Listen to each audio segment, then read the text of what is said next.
Hi, Joseph King here with Optimistic Effect. I'm here to share more experiences with you. This is part 2 of a 4-part series regarding PTSD and trauma and all the related factors that go along with that. I'm an Army combat veteran. I've been to Iraq and Afghanistan. So I'm not here to tell war stories or tell exactly what happened. I'm here to share the tools that I've learned to help get better. So I'm trying to move forward in a positive way, and I want to share that with as many people as I can that need the help. So today, part 2 is going to be about isolation and also who your friends and family are. Before I got out of the Army, I was having sleeping problems and also isolating myself. I wasn't going out a lot. I wasn't seeing my friends and family as much as I used to, and I was losing interest in a lot of activities that I normally enjoyed. So basically, the isolation came, it got worse after I got out of the Army.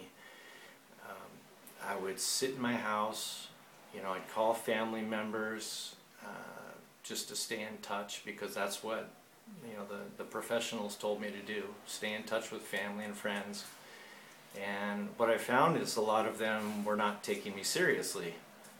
They'd say the usual, just get over it, or I'd say, no, I can't sleep, I don't want to go out. Well, just get through it, you can do it, you're in the Army and you're tough. But guess what? I didn't feel that tough at the time. So there I was, finding out who my family and friends were. It worked out to be about 3, give or take. There were 4 at one time, and then 1 disappeared. So I lost support. So it wound out to be 3 people that I knew I could count on, I could trust, and were willing to do the research on their own, or let me talk to them about PTSD or trauma so they can relate to me a little bit more, because talking to just anyone off the street probably doesn't know how to relate to you, and I don't know how to relate to them. You come back a completely different person. I mean, you're still the same person, but there's something in your head that's different. So the point about isolation is be careful with that. I did it for almost 3 years. I started drinking a lot of alcohol. I couldn't sleep, so I would drink to help sleep. I was in pain, I would drink to help with the pain. If I was having bad memories, I would drink for that too. And of course, over time, we know, that spiraled down into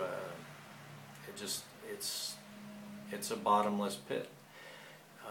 Of course, alcohol is a depressant.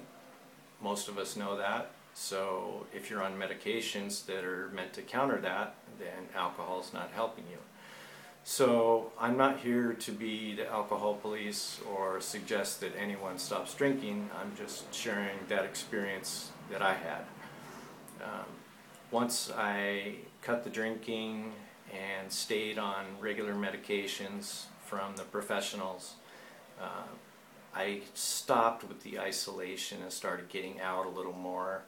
I talked to the 3 people that were supporting me more. That became very important, that I had at least twice a week I had contact, face-to-face contact with these people. And I don't mean each 3, I mean at least one of them, face-to-face contact.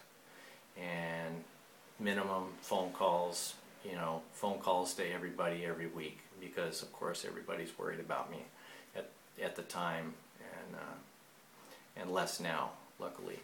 So I have been to the bottom of the pit, whatever you want to call it. I've been down to the dirt and felt like I was below it. And I've climbed my way out of that hole and continue to do so. Like I said, I don't drink anymore. I don't do drugs, but every day is still a struggle.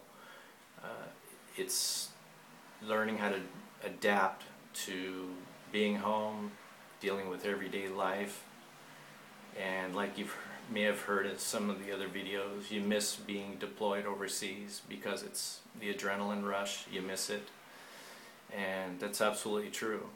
I do miss it, but I know that I can't go back, so I have to find other ways to do things that are fun and create that rush. I know laughing sure helps. Watch as many funny things as you can on YouTube, or if you have funny videos, please watch them. I know that helped me immensely. Laughing, even if you're alone, it helps a lot. And then of course I've got my dog that I rescued. I'm going to talk about him in the next video. I have a rescue dog. It's not an official service dog, but I rescued him from the streets, and now we kind of wonder who rescued who. So that'll be in part 3 of my series. But anyway, don't isolate yourself, please. Find friends, find family, don't give up, and you're not alone. This is so important that we stay together, and I'm curious on your feedback too. If there's something that I missed, something that you want to tell me, something you want to tell everybody else, please put your comments below the video in the comment section. And please subscribe to my channel, Optimistic Effect. That will make my channel more available and searchable to other veterans and people in need of help. So thank you, have a wonderful day, and we'll talk to you in part 3.